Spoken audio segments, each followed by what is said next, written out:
Hello,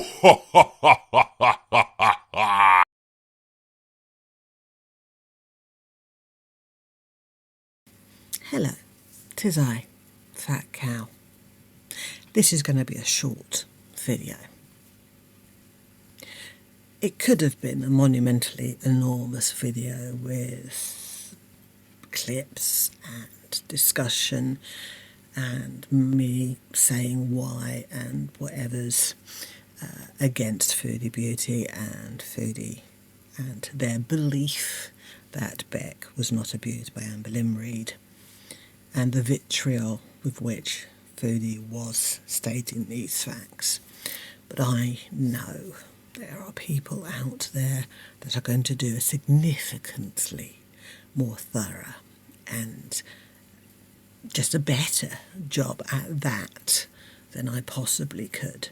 And also, there is a significant part of me that doesn't want to bring up the details because, quite frankly, this inundation of discussions and evidence of narcissistic abuse is so heavy on the viewers that it's beginning to affect people.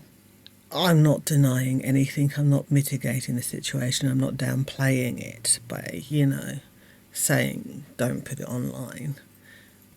Put it online. I just don't want to add more triggering content by putting actual clips and things.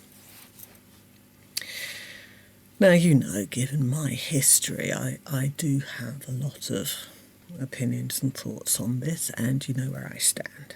Beck was categorically, undeniably, without a shadow of a doubt, narcissistically abused by Amber.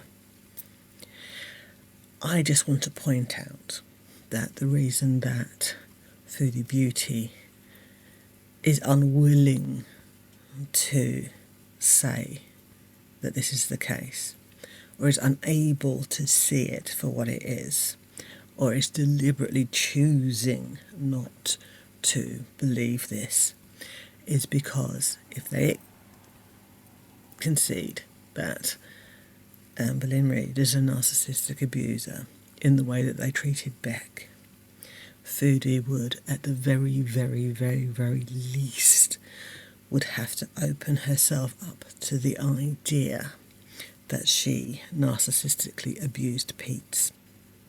When Foodie lived with Pete did a lot of intimate things for her in terms of hygiene and maintenance, let's say.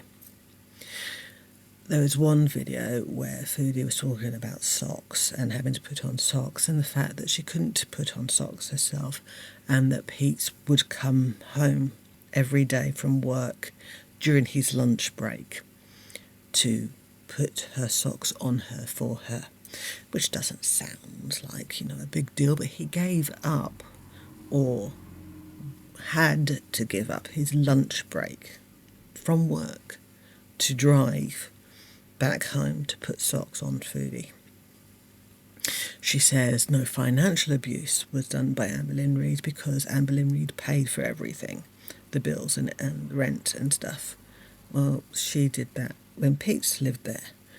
And so for Pete's drying her rolls with a hairdryer, putting her socks on, doing God knows what else for her while she paid, obviously she's not going to see that as financial abuse, as in, I pay all these things, you must do these things for me, holding the fact she pays the bills over his head to get him to do stuff.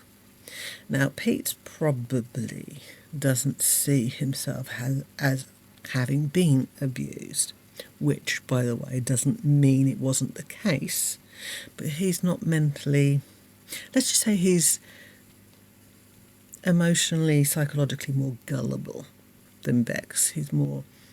He doesn't quite have the capabilities of seeing things for what they actually are, for seeing the manipulation for what it actually is, for seeing the abuse for being abuse. We saw the pumped up kicks live, where Foodie forcibly kissed him. And then he later said, I didn't see that as sexual abuse, even though technically it was sexual abuse. I didn't see it as that. That's basically his viewpoint on the whole thing. He knows academically, while everything that happened to him was abuse, he himself doesn't see it as abuse. So Foodie is so angry at Beck and people siding with Beck and everybody saying that AmberlynnReid is a narcissistic abuser for their treatment of Beck, in addition to everything else she's done to every other partner she's ever had, because Foodie behaves exactly the same with the partners she lives with. And you can't say Foodie isn't a narcissistic abuser, because she in turn also got abused by Nada. An abuser can get abused by a bigger abuser. Two things can be true at the same time. So I'm going to say it. Foodie, who is denying that AmberlynnReid abused Beck, is doing so, whether consciously or unconsciously, because to agree with the statement that AmberlynnReid is a narcissistic abuser would mean to have to at the very least start thinking about the fact and acknowledge the fact that Foodie Beauty too is a narcissistic abuser. I hope something in there was coherent. Thank you so much.